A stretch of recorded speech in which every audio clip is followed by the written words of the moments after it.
Hi అండి, welcome to దుర్గాస్ fashion and cooking. Today vlog అయితే కాకరకాయ కారపొడి అయితే చూపిస్తున్నానండి. ఈ రెసిపీ అనేది టిఫిన్స్లోకైనా లేదా వైట్ రైస్తో అయినా ట్రై చేస్తే చాలా బాగుంటుంది టేస్ట్ అనేది. సో ఈ రెసిపీ మీరు చూడాలనుకుంటే ప్రాసెస్లోకి అయితే వెళ్ళిపోదాం. దీనికోసం నేను అరకిలో కాకరకాయలను అయితే తీసుకున్నానండి. వీటిని పై ఉన్న గరుకునైతే ఈ విధంగా పీలర్తో అయితే తీసేసుకుంటున్నాను. సో ఈ విధంగా అయితే మొత్తం కాకరకాయలని తీసుకొని నీట్గా క్లీన్ చేసుకోవాలి.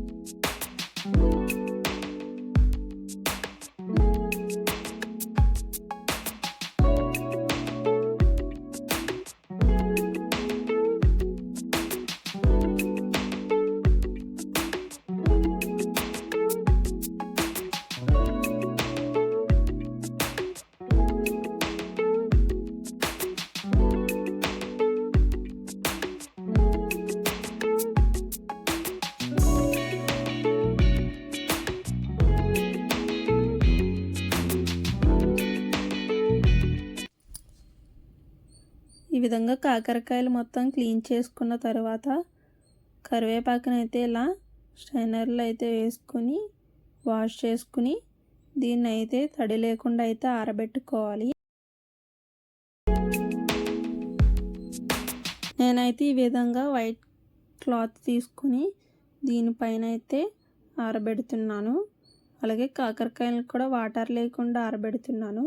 సో వాటర్ లేకుండా చేయడం వల్ల ఇవైతే ఎక్కువ రోజులైతే నిలువ ఉంటుంది ఈ పొడి అనేది. సో ఇవి ఆరిన తర్వాత వీటిని అయితే సన్నగా అయితే కట్ చేసుకోవాలి. వీటిని సన్నగా కట్ చేసుకోవడం వలన త్వరగా అయితే ఫ్రై అవుతాయి. సో ఈ విధంగా మొత్తం కాకరకాయలను అయితే ఇలా సన్నగా అయితే తరిగి పక్కన పెట్టుకోవాలి.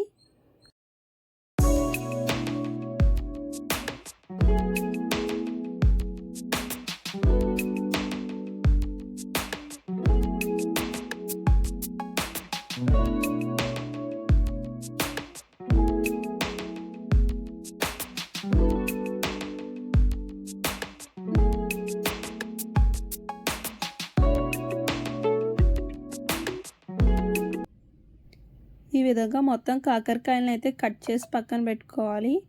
ఇప్పుడు ఈ కాకరకాయ ముక్కలు అనేవి ఫ్రై చేసుకోవాలి. సో దీనికి నేను డీప్ ఫ్రైకి సరిపడా ఆయిల్ని అయితే తీసుకుని ఆయిల్ హీట్ చేసుకోవాలి. ఆయిల్ హీట్ అయిన తర్వాత వీటిని వీడియోలో చూపిస్తున్నట్లుగా అయితే వేసుకుని ఫ్రై చేసుకోవాలి.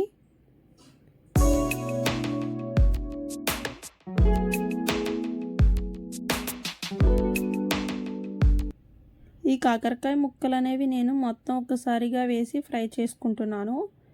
సో ఈ ఫ్రై చేసుకోవడం అనేది మీ చాయిస్. సో మీరు 2 సార్లు లాగా అయినా వేసుకుని ఫ్రై చేసుకోవచ్చు.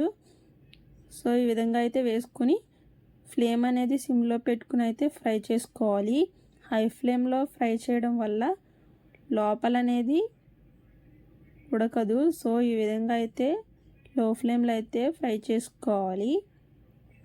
ఈ విధంగా గరిటెతో మొత్తం కలుపుకుంటూ అయితే ఫ్రై చేసుకోవాలి. మిగిలిన ప్రాసెస్ అంతా సింపుల్గానే ఉంటుంది, కానీ ఫ్రై చేసుకోవడం మాత్రమే కొంచెం టైం పడుతుంది. సో ఇవైతే బాగా ఫ్రై చేసుకోవాలి. బ్రౌన్ కలర్ వచ్చే వరకు అయితే ఫ్రై చేసుకోవాలి. ఫ్లేమ్ అనేది హై ఫ్లేమ్లో అయితే ఫ్రై చేయకూడదు ఇవి ఫ్రై చేసేటప్పుడు. సో అదైతే గుర్తుంచుకోండి. ఈ విధంగా అయితే బ్రౌన్ కలర్ వచ్చే వరకు అయితే ఫ్రై చేసుకోవాలి. సో వీడియోలో చూస్తున్నారుగా ఈ విధంగా అయితే ఫ్రై చేసుకోవాలి. ఇలా ఫ్రై చేసుకున్న తర్వాత వీటిని అయితే ఆయిల్ లేకుండా అయితే సపరేట్ చేసుకుని పక్కన పెట్టుకోవాలి.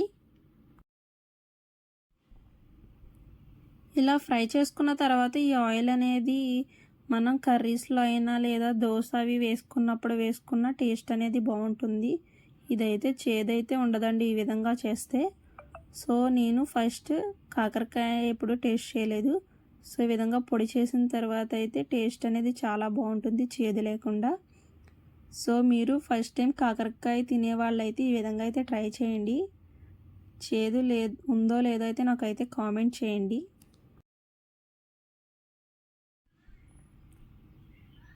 కాకరకాయ ముక్కలు మొత్తం తీసుకున్న తర్వాత ఈ ఆయిల్లోనే ముందుగా కరివేపాకుని అయితే ఆరబెట్టుకున్నాం కదండి, అదైతే వేసుకుని ఫ్రై చేసుకోవాలి. ఈ విధంగా కరివేపాకు అనేది మొత్తం ఫ్రై చేసుకుని దీన్ని కూడా ఆయిల్ లేకుండా అయితే పక్కన పెట్టుకోవాలి.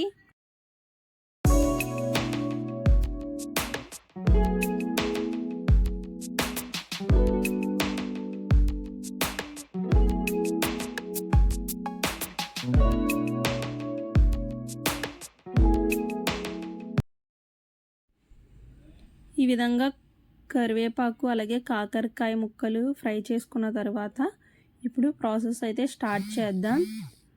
సో నాకైతే ఈ కప్పు కొలతతో అయితే వచ్చాయండి ఫ్రై చేసుకున్న తర్వాత కాకరకాయ ముక్కలు అనేవి. అలాగే పల్లీలు అనేవి ముందుగా నేను ఆయిల్ లేకుండా అయితే ఫ్రై చేసుకుని పెట్టుకున్నాను. సో ఆ సైజ్ కప్పుతో అయితే పల్లీలు వేసుకున్నాను. మీకైతే క్వాంటిటీ అయితే అర్థమైంది కదండి. సో ఈ విధంగా అయితే వేసుకోండి. ముందైతే పల్లీలను అయితే ఇలా మెత్తగా పొడి చేసుకుని అయితే పెట్టుకోవాలి. పల్లీలకి పొట్టు అయితే తీయలేదండి నేనైతే, అది మీ చాయిస్. సో ఈ విధంగా అయితే పొడి చేసుకుని పక్కన పెట్టుకోవాలి.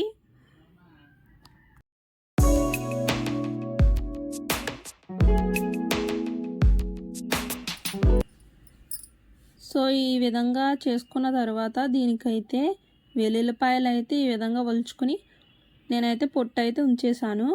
సో ఈ విధంగా వెల్లుల్లిపాయలు తీసుకున్న తర్వాత మనం ముందుగా పల్లీలను వేసుకున్నాం కదండి, ఆ కప్పుకి కొంచెం తక్కువగానే అయితే వెల్లుల్లిపాయలను అయితే తీసుకున్నాను.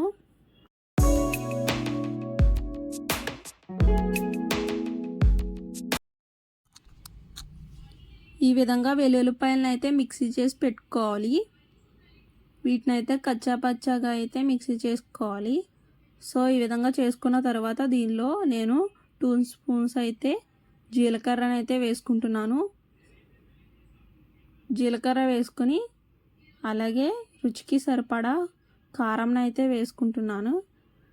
కారం అనేది మీ టేస్ట్కి సరిపడా అయితే వేసుకోండి. నేనైతే అరకిలోకి ఈ విధంగా 2 స్పూన్స్ అయితే వేస్తున్నాను. అలాగే రుచికి సరిపడా సాల్ట్ని అయితే వేసుకోవాలి. ఇలా మొత్తం వేసుకుని ఒకసారి అయితే మిక్సీ చేసుకోవాలి. ఈ విధంగా వచ్చింది కదండి. దీన్ని అయితే ముందుగా పల్లీ పొడి ఉంది కదా, దానిలో అయితే వేసేసుకోవాలి. అలాగే ముందుగా అయితే కాకరకాయ ముక్కలు అనేవి ఫ్రై చేసుకున్నాం కదా, వాటిని అయితే మిక్సీ చేసి పెట్టుకోవాలి. వీటిని అయితే కచ్చాపచ్చాగా అయితే చేసుకోవాలండి మిక్సీ అనేది.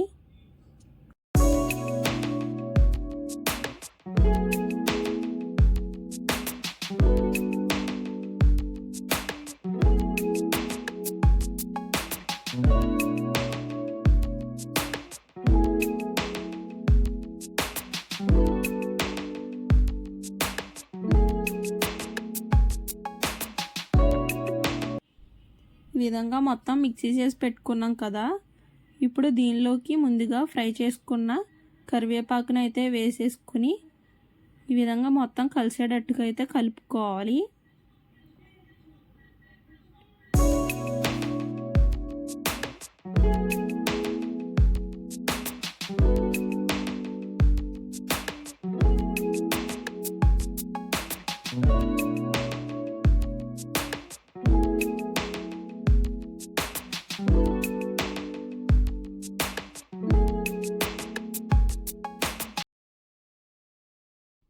ఈ విధంగా చేత్తో కలుపుకోవడం వల్ల మన స్పైసెస్ అని బాగా మిక్స్ అయ్యి టేస్ట్ అనేది చాలా బాగుంటుంది.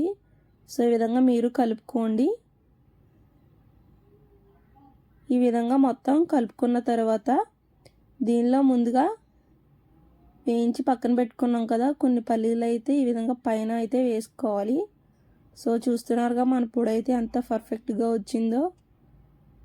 సో ఈ విధంగా కారపొడి అనేది రెడీ అయిపోతుంది.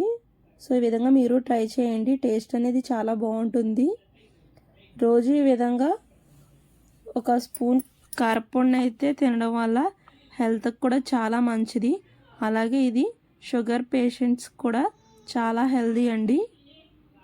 సో ఈ హెల్దీ రెసిపీ మీకు నచ్చినట్లయితే లైక్ చేయండి, షేర్ చేయండి. అలాగే please subscribe దుర్గాస్ fashion and cooking.